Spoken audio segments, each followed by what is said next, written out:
for me mama kwa ba Eleba Ghanatube so aha ena ensema ekoso ewo ye man Ghana mu no onsa ebeka adafo nsema ekoso ewo Ghana mu de edoso ye papa na eniso so mese makwa koboaboa ebi ano ede apo adafo ye mohwi na enkotie ensem no na yembra.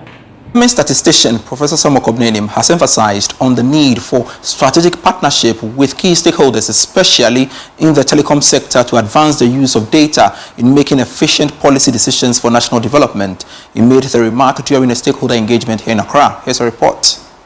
A stakeholder meeting on advancing statistics through partnerships brought together representatives from Ghana and the UK to discuss effective technical collaboration aimed at enhancing the use of data for national policy decisions. Government statistician Professor Samuel Enim highlighted the progress made in leveraging data from telecommunication companies to track internal mobility patterns in Ghana. This can be used in so many respects, and what we've demonstrated today is to get a better understanding of how that affects internal mobility. As you're all aware, Ghana Statistical Service has computed population projections from 2022 to 2050. These population projections would be static over this period, but it's important we appreciate the internal mobilities that frequently happens either on a monthly basis throughout the year, and inform policymakers on how these mobilities influences the decisions that they take. Chief Statistician and Deputy Director at the Center for Data Analysis, Shen Rasdal, shared insight on the role of data-driven decision-making. The way that we're able to do more with data and be better with data and get the right data in the right place at the right time is by really building partnerships and exploiting the whole range of data that is available. For the UK government, partnerships like this are exactly the way that we want to be delivering, and in particular those partnerships that are working across all of the UK's assets. Deputy Director for Health and International Partnerships at the UK's Office for National Statistics, Dr. James Tecker, expressed optimism about sustaining and expanding the collaboration with Ghana. I look forward to extending our partnership with Ghana Statistical Service, which has been so fantastic over the last 6 or 7 years. And some of the work that you're doing is just hugely innovative. This work with mobile phone data, it's truly world class. The meeting culminated in the signing of a memorandum of understanding between the Ghana Statistical Service and the UK's Office for National Statistics. Let's now touch on one of our headline stories. The Ministry of Food and Agriculture has launched the Irrigation for Wealth Creation program to build irrigation facilities in various regions in the country to reduce dependency on rainfall agriculture. Speaking to the media, Minister for Food and Agriculture, Eric Opoku, said the project will help increase agricultural production of raw materials to feed industries for continuous production under the 24-hour economy policy.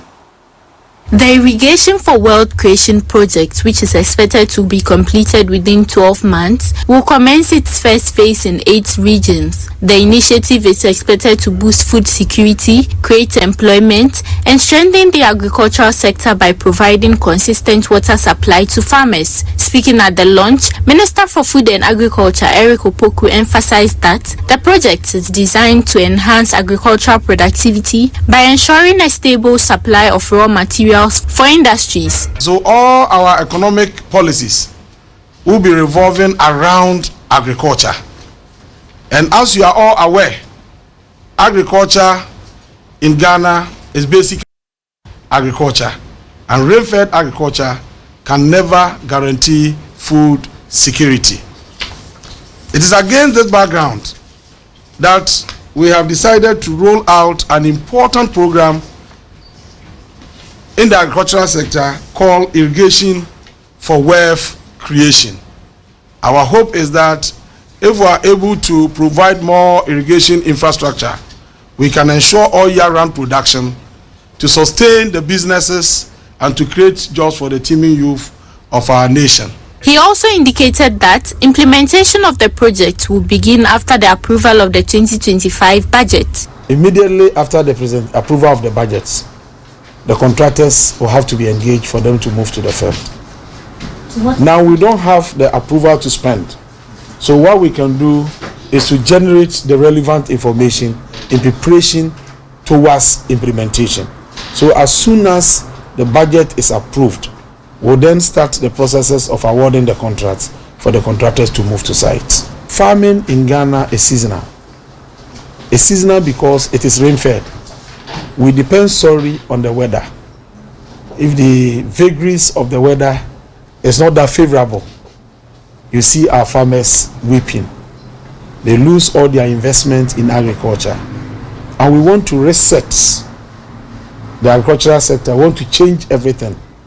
So now we want to wean ourselves from wind-fed agriculture to irrigation-based agriculture, where the farmers can farm throughout the year. The Minister of Food and Agriculture also urged the regional ministers to facilitate the acquisition of lands for the implementation of the project. Mr. Walonga, within the agricultural sector, the Africa Development Council has urged the government to hinge the 24-hour economy policy on agriculture and manufacturing. That approach is stressed would boost productivity, create jobs and strengthen Ghana's economy. The council said this at an executive council meeting.